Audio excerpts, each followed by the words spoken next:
Hello friends, welcome back. मेरा नाम है अनिल और आप देख रहे हैं अनिल स्टॉक एडुकेटर। आज इस वीडियो में हम बात करेंगे अशोक लेलैंड के बारे में। आज है 13 अगस्त। आज के दिन अशोक लेलैंड का रिजल्ट आया। फर्स्ट क्वार्टर 2021 का रिजल्ट आया है और आप देख सकते हैं कि क्वार्टर ऑन क्वार्टर रिजल्ट तो इतना अच्छा नहीं आया है। जो फर्स्ट क्वार्टर है उसमें कंपनी ने लॉस दिखाया है। क्वार्टर ऑन क्वार्टर के बारे में अभी हम बात करेंगे, रिजल्ट के बारे में। लेकिन ओवरव्यू में आपको बता दूं तो कंपनी ने लॉस दिखाया है, लेकिन उसके बावजूद भी कंपनी के शेयर में 15% का उछाल आया है। तो जानने की कोशिश करेंगे कि आखिर ऐसा क्यों हुआ है और क्यों 14 से 15% का उछाल आया है और क्यों शेयर होल्डर ने उस लॉस को, कंपनी के लॉस को, नेट प्रॉफिट को, मतलब नेट लॉस को क्यों नज़रअंदाज किया है। तो चलिए शुरू करते हैं। वीडियो शुरू करने से पहले अगर आपने चैनल को सब्सक्राइब नहीं किया है तो ज़रूर सब्सक्राइब कर लें। तो चलिए शुरू करते हैं। आइए आज के परफॉर्मेंस की बात कर लेते हैं। तो देखिए, तो चार्ट को हम लोग देखेंगे तो यहाँ पर हमें दिखता है कि 53 के आसपास ट्रेडिंग स्टार्ट हुई थी और क्लोजिंग के टाइम पर 61.8 पर क्लोज हुआ है। तो ज़ेरोधा प्लेटफॉर्म में यूज़ कर रहा हूँ। यहाँ पर आप देख सकते हैं कि अशोक लेलैंड ने 13.25% का जंप दिखाया है एक दिन के अंदर। चलिए, यहाँ पर मैंने 5 मिनट का चार्ट लगाया है आपके सामने स्क्रीन पर। आप देख सकते हैं कि सुबह से ही लेकर किस तरीके से थोड़ी सी गिरावट होती है यहाँ पर। यहाँ से लेकर थोड़ी सी गिरावट होती है और उसके बाद कंपनी तेजी से ऊपर जाने लगती है और हमें दिखता है कि 61.8 पर आके रुकती है। एनएसई के वेबसाइट पर हम चलेंगे। आइए, एनएसई के वेबसाइट पर हम आ गए हैं। तो यहाँ हमें दिखेगा कि ट्रेडिंग वॉल्यूम देखिए, 24 करोड़ का ट्रेडिंग वॉल्यूम है। इतना बड़ा ट्रेडिंग वॉल्यूम आज के दिन बहुत बड़ी ट्रेडिंग हुई है। और उसी के साथ साथ हमें नीचे दिखाई देगा 23% की डिलीवरी उठाई गई है आज के दिन और बाकी ट्रेडिंग हुई है, मतलब इंट्राडे हुई है। इसे हम चार्ट में भी देख सकते हैं कि किस तरीके से यहाँ पर आप ये बार देख सकते हैं। तो ये वॉल्यूम डिनोट कर रहा है। तो आप देख सकते हैं कि कंपैरेटिवली आज के दिन कितनी बड़ी ट्रेडिंग या कितनी बड़ी मात्रा में शेयर्स उठाए गए हैं। तो आइए क्वार्टर क्वार्टर रिजल्ट की हम बात कर लेते हैं। यहाँ पर तो हम मनी कंट्रोल वेबसाइट पर चलेंगे।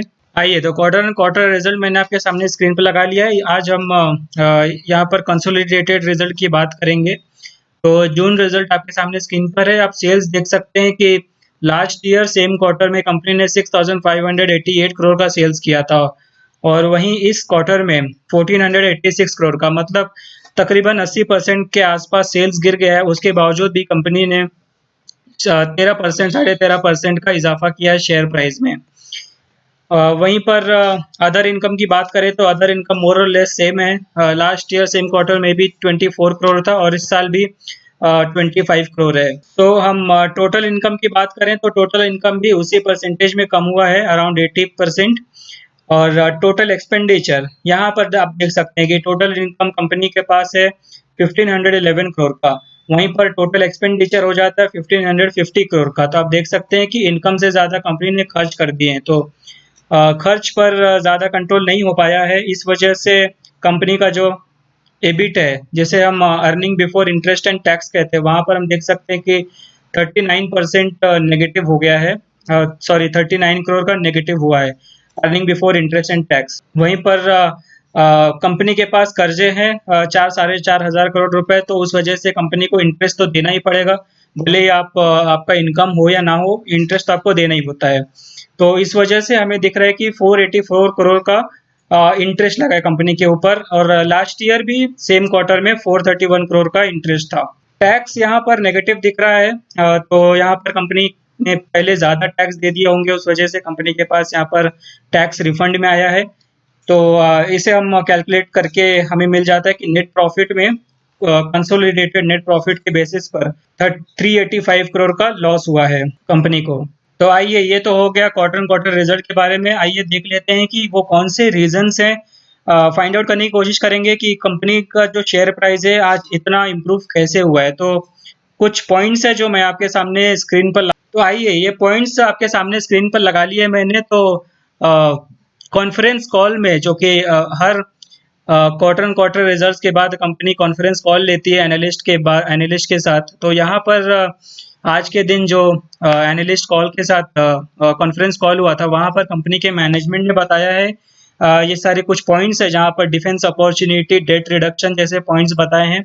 डिफेंस अपॉर्चुनिटी आपको मालूम होगा कि कुछ ही दिन पहले गवर्नमेंट ऑफ इंडिया ने 101 डिफेंस के इक्विपमेंट्स पर बैन कर दिया था कि हम उसे इंपोर्ट नहीं कर सकते हैं, मतलब उन्हें अब हमें भारत में ही बनाना पड़ेगा। तो 101 इक्विपमेंट्स पर इंडिया ने इंपोर्ट बैन लगा दिया था। तो जाहिर सी बात है कि जो भी डिफेंस की कंपनीज होगी इंडिया में, जैसे भारत डायनामिक्स है, भारत इलेक्ट्रॉनिक्स है, उसी के साथ साथ HAL जिसे हिंदुस्तान एरोनॉटिक्स लिमिटेड कहते हैं, वो है। तो वो सब आगे अच्छा परफॉर्म करेंगे। लेकिन अशोक लेलैंड जो कि एक प्राइवेट कंपनी है और ये एक ट्रकिंग बिजनेस में काम करती है। तो हालांकि ये भी डिफेंस सेगमेंट में काम करते हैं, लेकिन इनका जो डिफेंस का प्रपोर्शन है उनके सेल्स में वो कम है। तो सिंस अभी इंडिया में मेक इन इंडिया होने वाला है डिफेंस के लिए, तो कंपनी ने ये बताया है कि आने वाले दिनों में डिफेंस में अपना प्रेजेंस वो इंक्रीज करने वाले हैं और डिफेंस से और प्रोजेक्ट्स लेने वाले हैं। तो इस वजह से ये एक रीज़न बन जाता है जिस वजह से ऑप्टिमिज्म जागा है मार्केट में और कंपनी के शेयर्स लोगों ने खरीदे हैं। उसी के साथ-साथ कंपनी ने बताया है कि डेट रिडक्शन करेंगे आने वाले क्वार्टर्स में। तो करेंटली 4247 करोड़ का डेट है कंपनी के पास एज़ ऑफ जून 2020। तो कंपनी ने बताया है कि डेट भी रिड्यूस करने वाले हैं। और कंपनी ने एक ऑप्टिमिज्म बताया है कि जो डिक्लाइन है, यहाँ पर आप देख सकते हैं, ये वाला पॉइंट मैंने आपके लिए लिखा है कि company believes that decline in CV segment is bottoming out. आपको मालूम होगा कि जो कमर्शियल व्हीकल्स हैं और जो भी प्राइवेट व्हीकल्स हैं वो लास्ट कुछ ईयर्स से स्लो डाउन के लिए स्लो डाउन से परेशान है। जिस तरीके से इंडिया की इकोनॉमी स्लो डाउन से गुजर रही है, उसका बहुत बड़ा इम्पैक्ट प्राइवेट व्हीकल और आप ये कह सकते हैं कि मोटर इंडस्ट्री पर पड़ा है। तो यहाँ पर कंपनी ने बताया है कि उन्हें ऐसा लगता है कि आने वाले दिनों में डिमांड बढ़ने वाली है और ये जो 2-3 सालों से जो स्लो डाउन चल रहा था वो बॉटम आउट होगा। और जिस तरीके से हाउसिंग की डिमांड बढ़ेगी, इंफ्रास्ट्रक्चर की डिमांड बढ़ेगी और कंज्यूमर की डिमांड बढ़ेगी, तो उस उन सब के बाद CV segment, commercial vehicle segment की भी डिमांड बढ़ने वाली है। तो यहाँ पर एक कंपनी ने एक पॉजिटिव थॉट दिया है और एक ऑप्टिमिज्म दिखाया है मार्केट को। ये तो आने वाले दिनों में ही पता चलेगा कि कितना ये डिमांड बढ़ता है या फिर घटता है, तो ये तो टाइम ही बताएगा। उसी के साथ-साथ कंपनी ने ये भी कहा है कि इस फाइनेंशियल ईयर 2021 में ये 500 से 600 करोड़ का कैपेक्स करने वाले हैं, मतलब कि कैपिटल एक्सपेंडिचर करने वाले हैं। और उसके साथ-साथ कंपनी ने कहा है कि हालाँकि लास्ट क्वार्टर अच्छा नहीं था कंपनी के लिए, लेकिन उसके बावजूद भी उन्होंने मॉड्यूलर बिज़नेस प्लेटफ़ॉर्म को लॉन्च किया है। तो यहाँ पर मॉड्यूलर बिज़नेस प्लेटफ़ॉर्म क्या होता है? यहाँ पर कंपनी जो ट्रक्स बेचती है, उसे आप मॉडिफ़ाई कर सकते हैं अपने रिक्वायरमेंट के हिसाब से। जैसे कि अ, ट्रक का वेट कितना होना चाहिए, वो कितना वेट लोड ले सकती है, उसे आप मॉडिफ़ाई करवा सकते हैं, इंजिन्स मॉडिफ़ाई करवा सकते हैं। तो एज़ पर द रिक्वायरमेंट आप उसको मॉडिफ़ाई करवा के परचेज़ कर सकते हैं। तो उसे जिस प्लेटफ़ॉर्म पर बनाया जाएगा, उसे कंपनी ने नाम दिया है मॉड्यूलर बिज़नेस प्लेटफ़ॉर्म। तो उसे भी कंपनी ने लॉन्च किया और लॉन्च करने के साथ-साथ 2000 से ज़्यादा व्हीकल्स रोल आउट भी कर दिए, मतलब कि 2000 के आस-पास व्हीकल्स उस प्लेटफ़ॉर्म पर बना भी दिए। इन सब के अलावा आपको मालूम होगा कि मार्च 31 का तक सुप्रीम कोर्ट का ये ऑर्डर था कि जो भी BS4 व्हीकल्स हैं उसे बंद करना पड़ेगा। मार्च 31 वाज़ द लास्ट डे, लेकिन कोरोना वायरस के चलते ये डेट एक्सटेंड हो गया। लेकिन अब ज़्यादातर कंपनीज़ जो भी मारुति वगैरह आप देखेंगे तो वो BS6 व्हीकल्स लॉन्च भी कर रहे हैं, क्योंकि ज़्यादा आप एक्सटेंड नहीं कर सकते। तो यहाँ पर कंपनी ने बताया कि उन्होंने 10,000 से भी ज़्यादा BS6 व्हीकल्स को लॉन्च कर दिया है और उसे बेचकर वो प्रॉफिट कमाने वाले हैं। तो दोस्तों ये थे कुछ रीजंस जिससे मैंने आपके सामने डिस्कस किया कि आज शेयर प्राइस इतना क्यों बढ़ा है। आइए क्विकली हम डिस्कस कर लेते हैं कंपनी का शेयर होल्डिंग पैटर्न। तो शेयर होल्डिंग पैटर्न में हम देखेंगे कि 51.54% प्रमोटर्स के पास शेयर्स हैं। आपको पता होना चाहिए कि हिंदुजा ग्रुप को बिलोंग करती है ये कंपनी। तो हिंदुजा ऑटोमोटिव लिमिटेड ही इस कंपनी की प्रमोटर एंटिटी है। तो लास्ट क्वार्टर से अगर हम इसे कंपेयर करें तो शेयर होल्डिंग पैटर्न सेम है। लास्ट क्वार्टर में भी 51.4% था। एफआईआईज की बात करें तो एफआईआईज ने marginally, in fact FIIs and DIIs, domestic institutional investors मतलब कि म्यूचुअल फंड और फॉरेन इंस्टीट्यूशनल इन्वेस्टर्स ने भी दोनों ने अपनी शेयर होल्डिंग कम करी है थोड़ी थोड़ी। तो ये आज के ज़माने में मतलब आज के दिन में नॉर्मल सी बात है कि जिस तरीके से स्लो डाउन आया है तो हर लोग अपने पैसे थोड़े थोड़े निकाल रहे हैं। और म्यूचुअल फंड इंडस्ट्री में आपको मालूम ही होगा कि किस तरीके से लोग अपने पैसे निकाल रहे हैं म्यूचुअल फंड से, और किस तरीके से एसआईपीस कम हो रही है। तो यहाँ पर जब म्यूचुअल फंड इंडस्ट्रीज को, म्यूचुअल फंड हाउसेस को जब पैसा रिटर्न देना होगा रिटेल इन्वेस्टर्स को, तो उसके लिए उन्हें कंपनी के शेयर्स बेचने होंगे, तभी जाकर वो पैसा रेज कर पाएंगे और जो भी रिडेम्पशन हो रहा है उसे वो फुलफिल कर पाएंगे।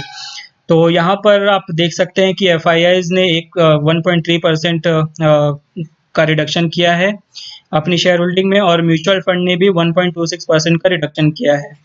इसी के साथ साथ इंश्योरेंस कंपनीज की बात करें तो इंश्योरेंस कंपनी ने यहाँ पर इम्प्रूवमेंट दिखाया है अपनी शेयर होल्डिंग पैटर्न में, तो ये 0.28% से बढ़ा है। इसके साथ ही साथ एक नेगेटिव पॉइंट हमारे सामने ये आता है कि प्लेज्ड प्रमोटर होल्डिंग, यहाँ पर हम देख सकते हैं कि 10.88% प्रमोटर्स ने अपनी होल्डिंग प्लेज करके रखी है। हालांकि ये इतना बड़ा नंबर नहीं है, फिर भी एक हमें अलर्ट होने की ज़रूरत है इस फ्रंट में कि प्रमोटर्स ने 11% के आसपास अपनी शेयर होल्डिंग को प्लेज किया है, जो कि इस मार्केट के लिए एक हानिकारक हो सकता है और एक प्रॉब्लमेटिक सिचुएशन बन सकता है। गारंटी नहीं है ऐसा होगा, लेकिन एक हमें अलर्ट रहना चाहिए इन सब को लेकर हमेशा, और हमेशा चौकन्ना रहना चाहिए। और मार्केट में आने वाले हर एक न्यूज़ को, इस पॉइंट ऑफ व्यू से आने वाली हर न्यूज़ को हमें देखना चाहिए कि क्या हो रहा है और क्या नहीं हो रहा है। तो ये है। आइए वैल्यूएशन चार्ट मैं आपके सामने यहाँ पर डिस्कस करना चाहूँगा, जिससे पता चलेगा कि ये कंपनी महंगी है सस्ती। तो करंट सिचुएशन के हिसाब से अगर हम देखेंगे तो यहाँ पर पी वैल्यूएशन आप देख सकते हैं राइट में है। यस, तो वैल्यूएशन चार्ट हम देखेंगे तो आप देख सकते हैं कि वैल्यूएशन चार्ट यहाँ पर पी वैल्यूएशन किस तरीके से गिर रहा था, लेकिन अचानक से यहाँ पर पी वैल्यूएशन काफ़ी बढ़ गया है, 64 के आसपास चला गया है।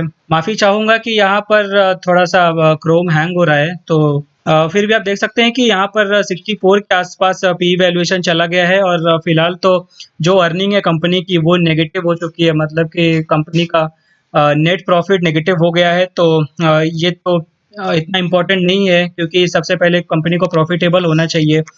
हालांकि ये तो प्रेजेंट सिचुएशन थी कि एक क्वार्टर कंपनी के लिए खराब गया है, और आने वाले क्वार्टर्स कंपनी ने बताया है कि क्वार्टर 3 और क्वार्टर 4 कंपनी के लिए काफ़ी अच्छे होने वाले हैं।